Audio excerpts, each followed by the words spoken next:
Hi, I'm here with our managing partner, Eugene. Uh, so, obviously, marketing has really been evolving over the years. And we've had conversations with clients about some of that recent evolution. How would you characterize the changes we're experiencing in marketing? Yeah, Jeff, great question. And I think there's a lot to that to unpack there. But I think one of the biggest things that I want to talk about is probably the fact that 2019, and this is all before the global pandemic, right? But 2019 was characterized in some marketing communities as the most transformative year in marketing history. And the reason why that happened is because realistically, what started happening is that people spent more time in front of their devices like this Hmm. than they did in front of the biggest driver of marketing sort of messaging before, which was TV. And 2019 was the year where time in front of this device, exclusive time in front of this device, had surpassed time in front of our TVs. There was also 2018 was another transformative year because total marketing spend by marketers globally and definitely marketers in the US surpassed digital marketing spend, surpassed traditional marketing spend. And if you look at the mediums that people are spending on, you can kind of tell that we're following consumer behavior. But really, the way that I would characterize this more than anything is that historically, when you look at what marketing used to be, think 50 years back, even 100 years back, Jeff, it was all about interrupting the consumer in their day-to-day life. So if you think about, I'm reading the newspaper, I'm watching TV, I'm driving down the road. The role of marketing was to flash me a wow message that I can quickly ingest and possibly take action, but most of the time not. But it, gets burned into the back of my mind as some consumer psychologists were talking about. You need 7 impressions, 27 impressions, 160 impressions in some of the high cases. But people were bombarded by marketing messages that were what we call an interruption style of marketing. So that interruption style of marketing was really about getting a consumer to pay attention to something when they were invested in a completely different activity. So basically interrupting to frequently a leisure activity, a business activity, to get them to say, stop, look at me, move on, right? And that type of marketing was really the only option available to marketers, maybe outside of the yellow pages, up until about a decade to a decade and a half ago, with the advent of easy access to information. And just think about it. 15 years ago, you and I would be sitting at a dinner table and somebody would be saying, oh, hey, remember that movie with that actor with the hair, and somebody would be like, oh, what's that movie called? And here we're like, okay, Google movie, and we have the answer like that. We don't have those types of conversations anymore because that information is easily accessible. And that's really transformed the way marketers should be thinking about how consumers are making decisions today. So we've gone from this interruption style marketing to thinking about what is intent style marketing. And intent style marketing is really more about how a consumer raises their hand and says, I kind of want something that you're doing. I kind of am interested in something that you're doing. I want to buy a service from you, and then us serving that demand. So there's ready demand there versus something that's more like we're trying to create demand from someone who isn't actively thinking about it. Does that make sense, that difference? It does. It does. It's fascinating. So, so what does this mean, for a typical eye care practice, thinking about their marketing? Yeah, great question. So I think what this means more than anything is that we need to consider a mindset shift for all of the properties that we have. If you think about what was the role of a typical piece of marketing, including your website, well, people think that, a flashy brochure supports interruption style marketing. And a lot of people used to build websites to think about it as a flashy brochure that talks about your practice.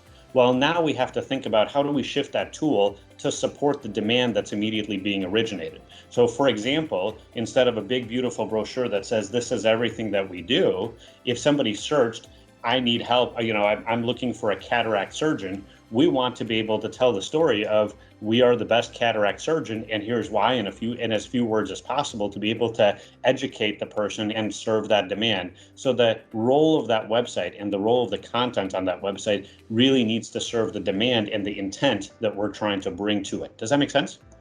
It does. What are the biggest, you kind of mentioned it, but what are the biggest impact areas, overall, where you can really implement, this intent-based marketing?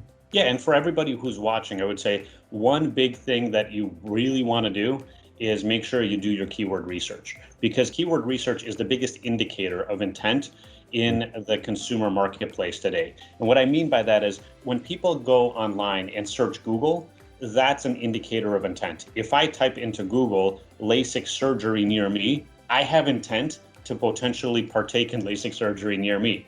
If I type into Google eye doctor near me, I'm looking for a solution to a problem where I think what I need is an eye doctor, right? So being able to serve that demand starts with understanding how much demand is there. And in different parts of the country, it's different. In different parts of the country, there's different semantic and linguistic cycles, and people use different language to refer to different types of procedures.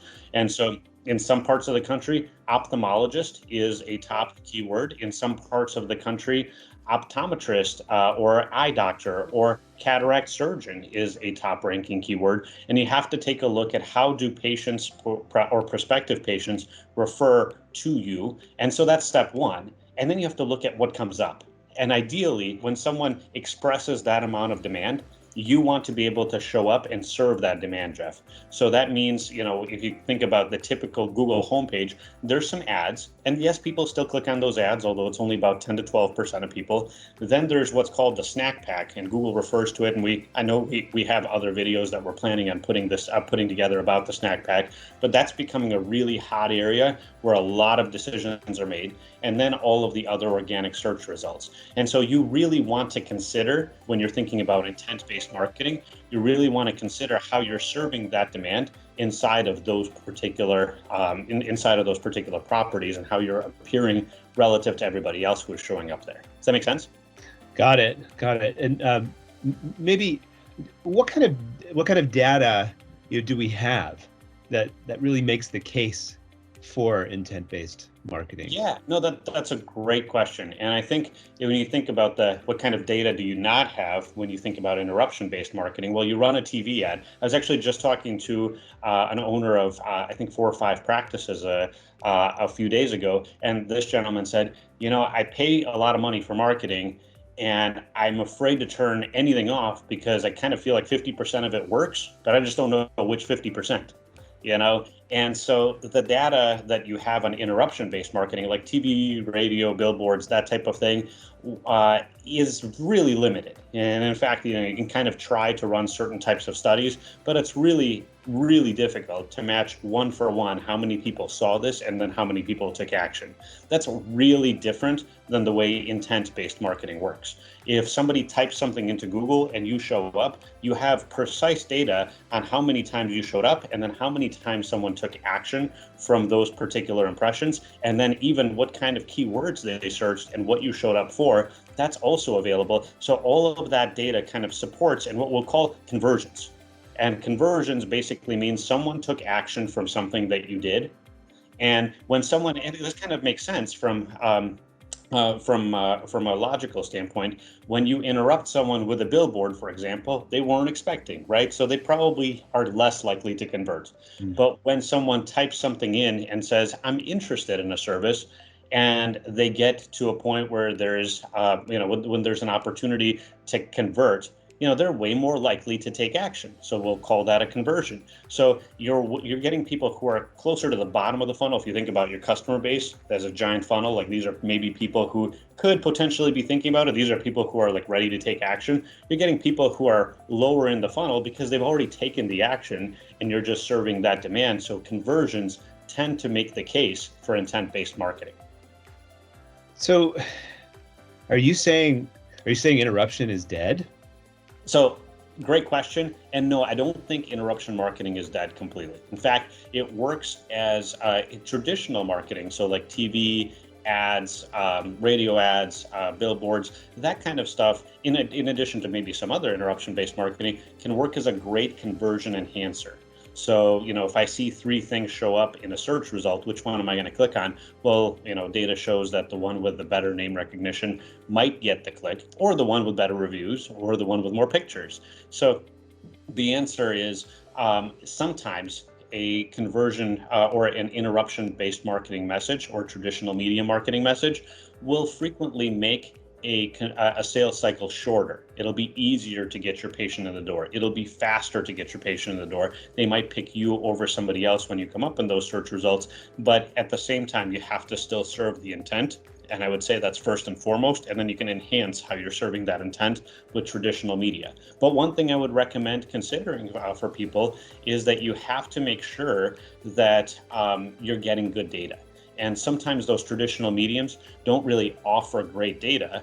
So where you have to think about is, what are other interruption marketing options that can give you good data? So for example, on YouTube, it's just like a TV ad, but you can target very specifically who sees your ad.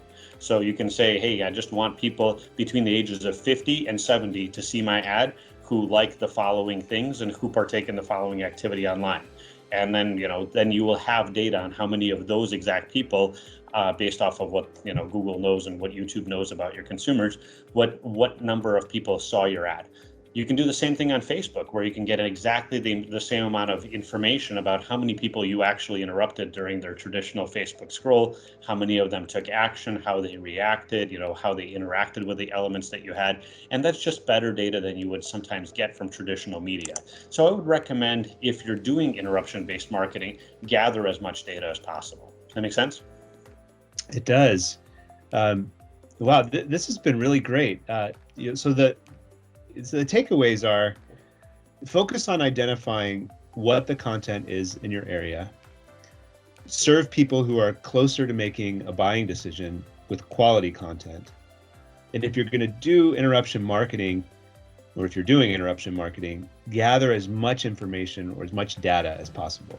Yeah, absolutely. Great summary, Jeff. And as always, we want to make sure that our content is helpful to everybody. So we'd love your feedback at info@nationalstrategic.com.